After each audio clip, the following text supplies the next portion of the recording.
You are listening to Becoming You Again.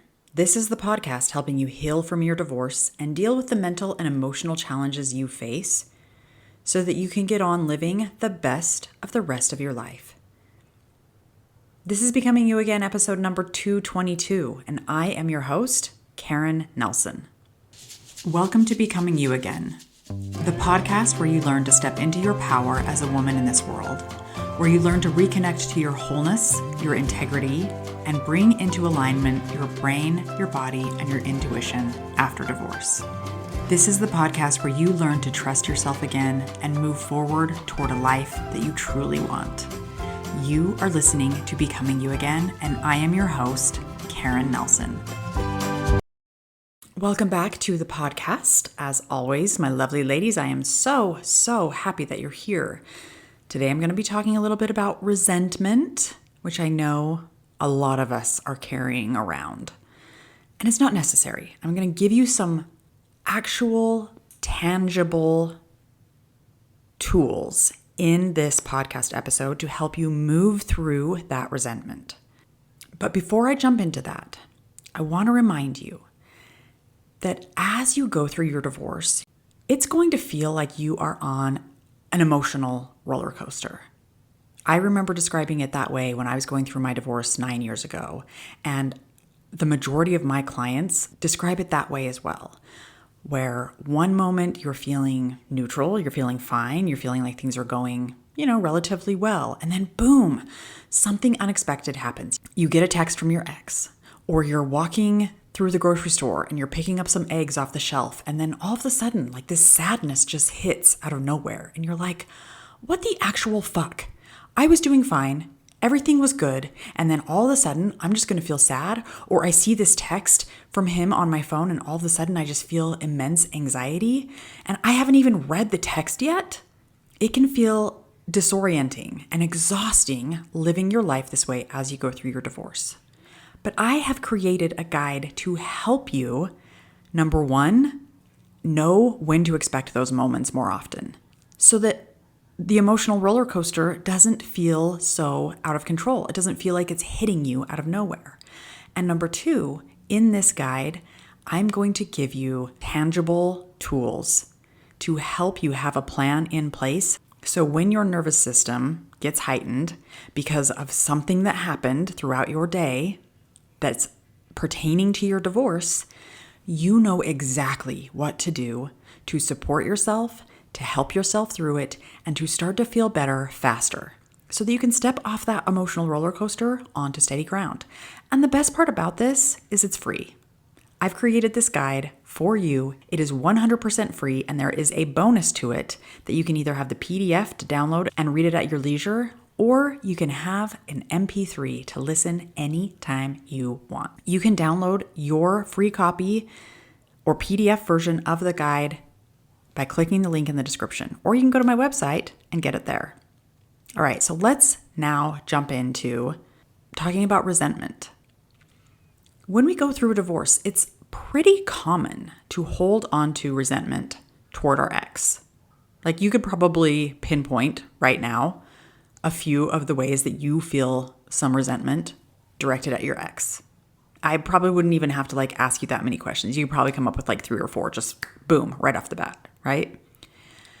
And this is maybe resentment that you've been feeling just during this divorce process, or it could be resentment that you've been carrying around for a long time, maybe for even years of your marriage, that you just didn't know what to do with, or how to move through it, or how to let it go.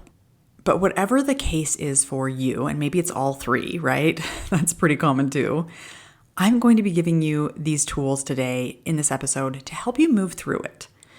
Because as I mentioned at the beginning, resentment is just like any other emotion.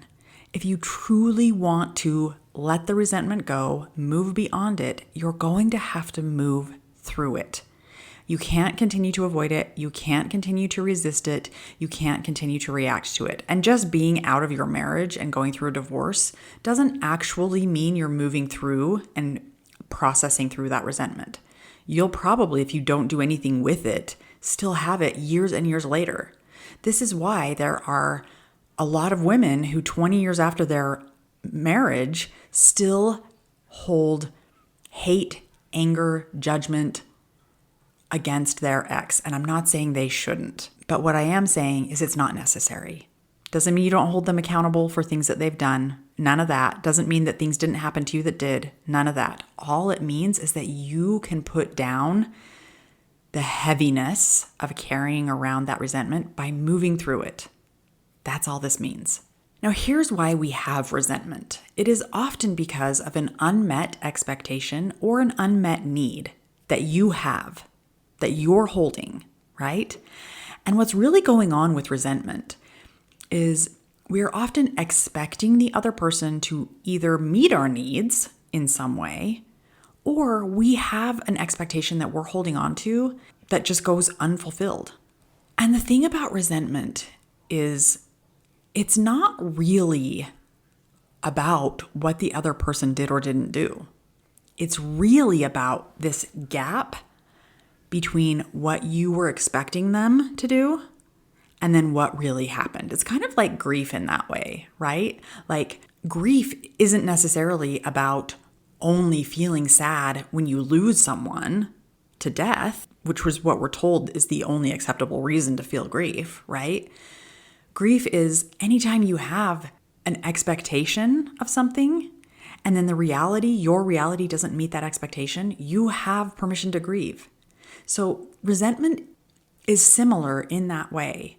It's this gap between what you thought was going to happen, the need that you thought was going to be met, and then what really happened. So the first step to being able to move through resentment is to understand what the actual resentment is that you are holding on to. And this is important. I talk about this a lot because it's important. But awareness is the number one step that we always have to take. Because if we don't have awareness, then we have nothing. We have no starting point, right?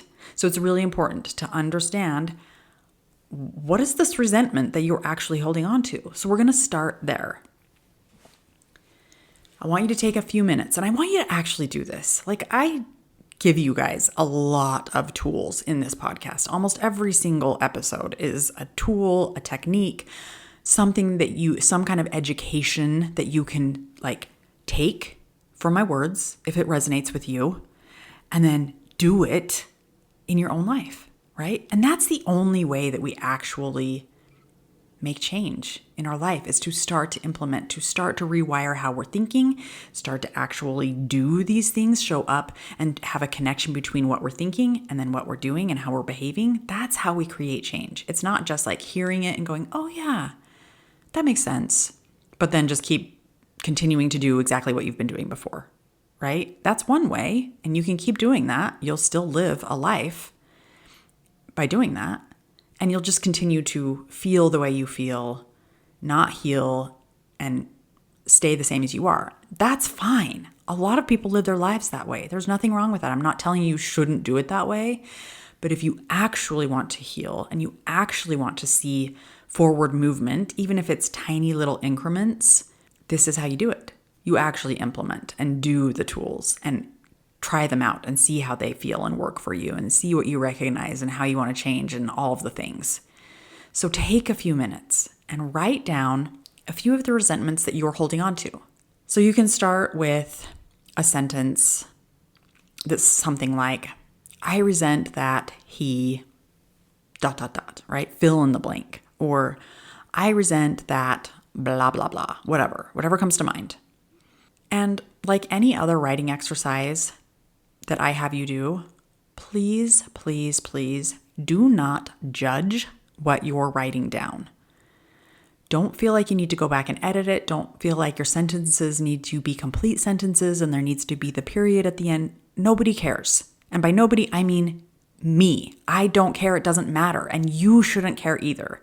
We're not writing a paper to turn into our professor to get an A so that we can pass the class and graduate college. No. We are writing to understand what's going on for us. It does not need to be perfect. Okay? So we're going to let go of that need to be perfect. We're going to let go of that need to get the A, because it's not about getting a grade. It's about understanding you and what's going on for you. No judgment. Your thoughts are not you. They're just thoughts, and we want to understand where they're coming from. That's it, okay? Let it flow so that you have understanding and awareness about what is going on for you. Okay, after you've written out a few of your resentments, this is where you're going to start to become aware of the expectation or the need that was underlying that resentment. So in other words, we want to understand what's really driving the feeling of resentment. Because again, it's not about what they did or didn't do. It's about that gap between what your expectation was and then the reality of what happened. It's the gap between where your need was that wasn't met and what actually happened. We are trying to understand. And it's in that gap where the understanding comes. So take each resentment statement that you wrote and identify what expectation or unmet need was behind it. So let me give you an example. Let's say you wrote, I resent that he never saw how hard I worked in the home. I made the dinner, I took care of the kids, I catered to his needs, I washed the clothes, I took care of the finances and paid the bills. Whatever it was that was going on for you, he never saw how hard I worked. Okay, so the expectation or the need that is underlying that resentment might be something like, I wanted to be seen. I wanted to be validated. I wanted to be recognized as a contributing member of this relationship. That was the expectation that you had of him, and he didn't meet it. That was the need that you had, was validation of you and your contributions and your worthiness, and it was not met.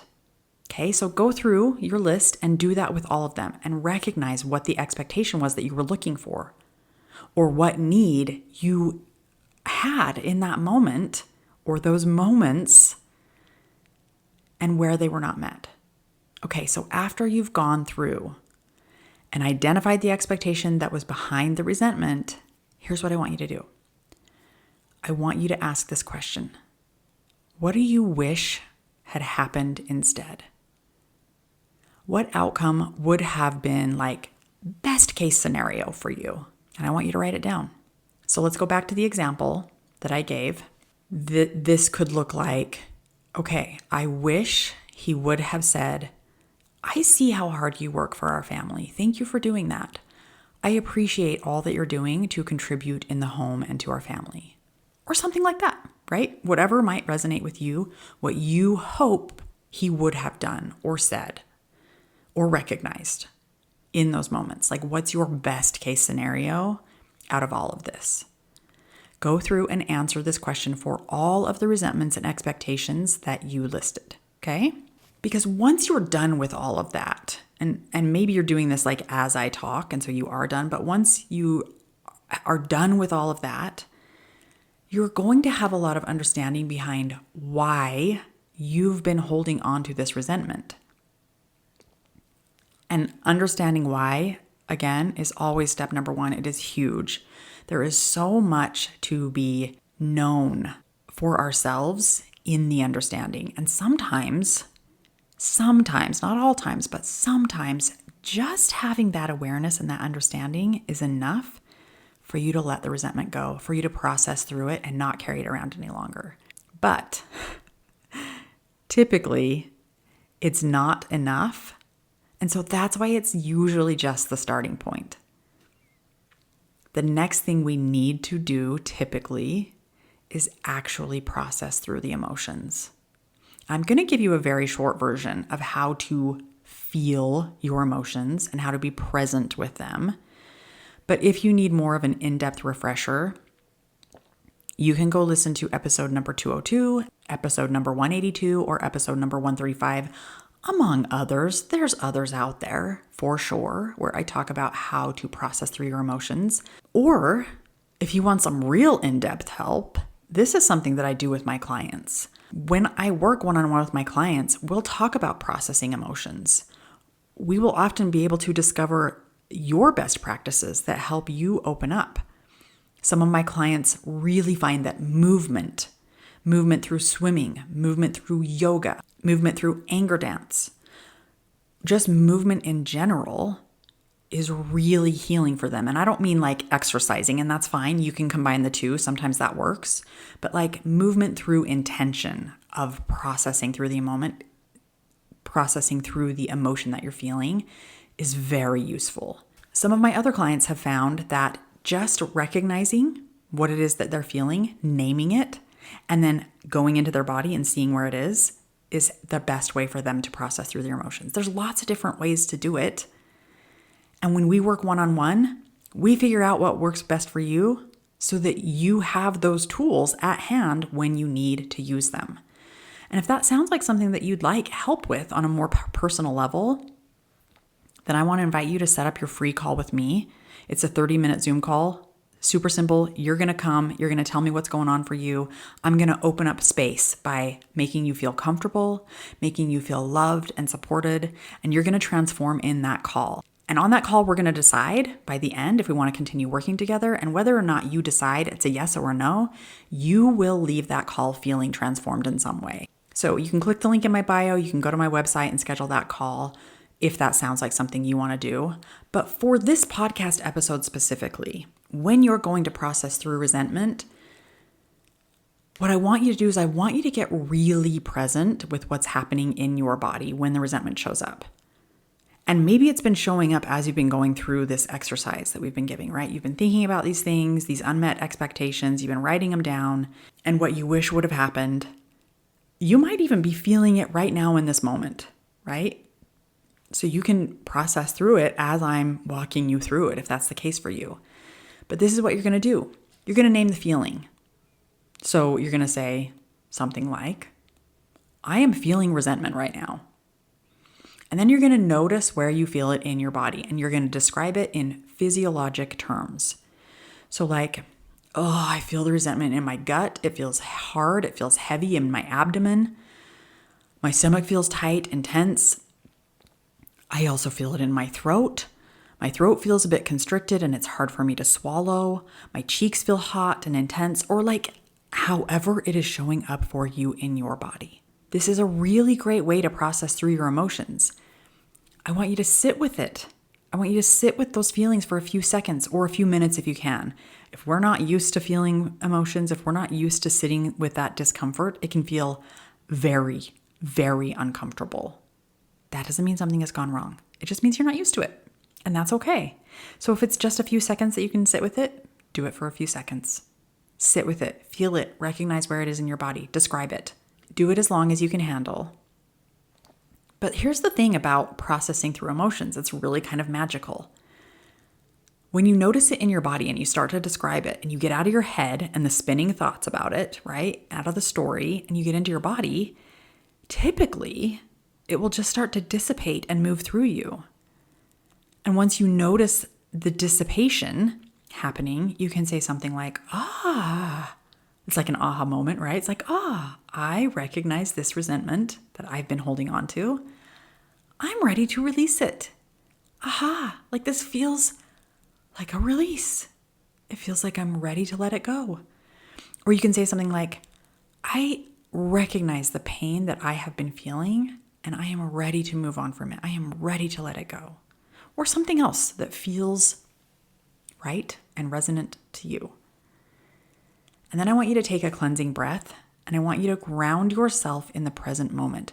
Orient to your surroundings. That just basically means like, look around the room that you're in or the space that you're in and recognize what you see. Let your eyes actually land on things and see them.